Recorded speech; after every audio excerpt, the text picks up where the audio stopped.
Hi, this is Miss K. In today's video, I'll show you how to enable dark mode on your Android device. To get started, open the Settings app on your Android device. Scroll down and tap Display or Display and Brightness, depending on your phone model.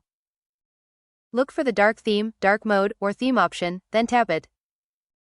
Turn on the Dark Mode toggle to apply the dark theme across your device.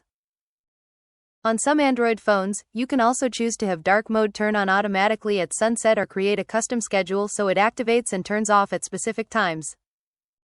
Once enabled, many supported apps, including system apps, will automatically switch to the dark theme. If an app doesn't change, open the app's settings to see if it has its own dark mode option. And that's it, you've successfully enabled dark mode on your Android device.